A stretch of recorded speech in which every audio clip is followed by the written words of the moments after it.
चलिए नमस्कार, जय हिंद। बट्टा का पार्ट सेकंड है और मैं आपको इस वीडियो में समझा के ही दम लूँगा, है ना। आपको 100% समझ में आ जाएगा, ठीक है।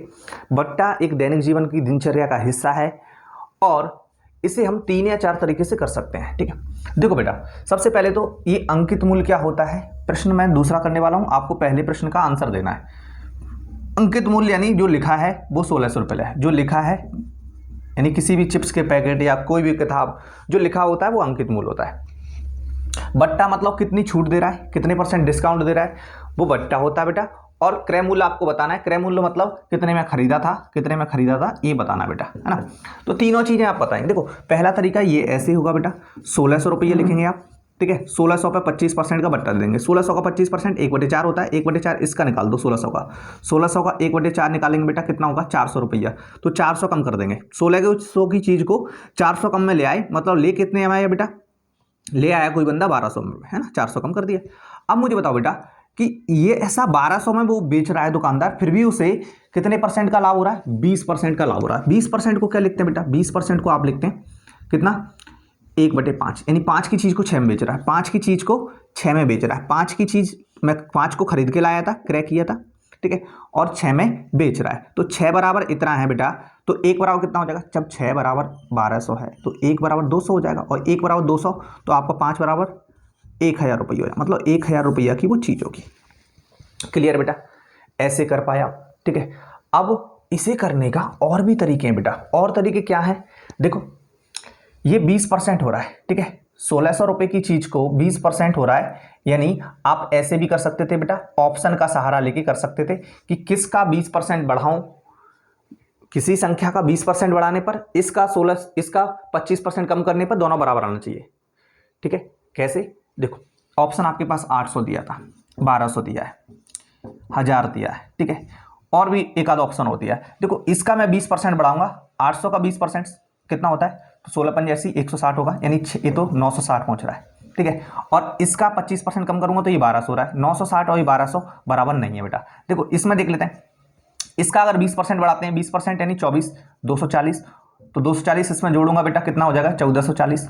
और इसका 25% घटाऊंगा तो ये 1200 हो रहा है, तो 1200 थोड़ी हो रहा है। देखो किसके में मैं 20% जोड़ूं कि इसके इसमें घटाने पर 25% घटाने पर 1200 आ जाए। तो ये देखो इसका 20% जोड़ूंगा तो 200, यानी ये 1200 हो रहा है, और इसका 25% घटा रहा हूं तो ये 1200, 1200 बराबर 1200, यानी यही आपका आंसर होगा, ठीक है। चलिए आई होप आप समझ पाए होंगे,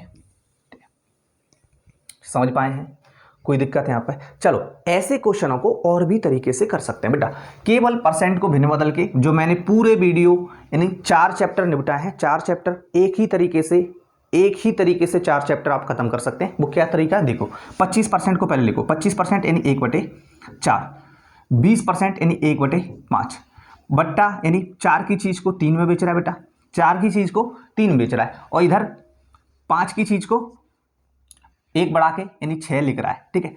देखो बेटा ये है उसका अंकित मूल्य, ये है अंकित मूल्य, और इतने में बेचा, ये बेचा है, और इतने में खरीदा होगा, इतने में क्रय किया होगा, खरीदा होगा, 5 में खरीदा होगा, 6 में बेचा होगा, और 4 अंकित किया होगा, 3 में बेच दिया होगा। लेकिन अगर आप देखोगे बेटा तो ये जो है ना, ये बेचे वाले हैं वो तो बराबर होना चाहिए। तुम कहोगे सर इसने भी बेचा है और इसने भी बेचा है, तो ये तो बराबर होना चाहिए, तो इन दोनों को बराबर कर देते बेटा। ये थोड़ा सा समझना बस, ठीक है।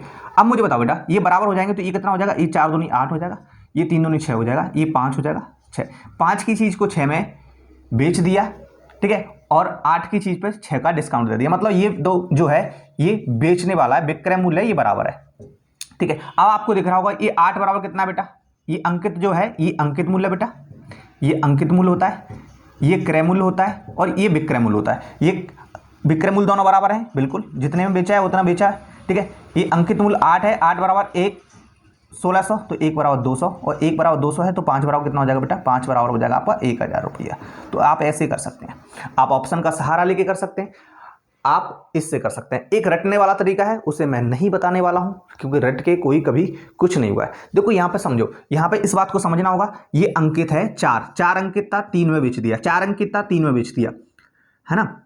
फिर भी क्या कर रहा है, 5 की चीज को ऐसा लग रहा है कि 6 में बेच रहा है, लेकिन ये 6 में बेच रहा है, ये 3 में बेच रहा है, कैसे बराबर है, इन दोनों को बराबर किया तो 3 को 3 दूनी 6, 2 का गुणा इसमें कर दिया, 2 का इसमें करना पड़ा, ठीक है। यानी 6 की चीज यानी जो 8 की थी, ठीक है, 8 बराबर हमें पता है 1600 दिया हुआ है, अंकित 800, 8 नहीं है 1600 है, तो 5 बराबर कितना है 5, यानी खरीदा कितने में 1000 रुपया में, ठीक है।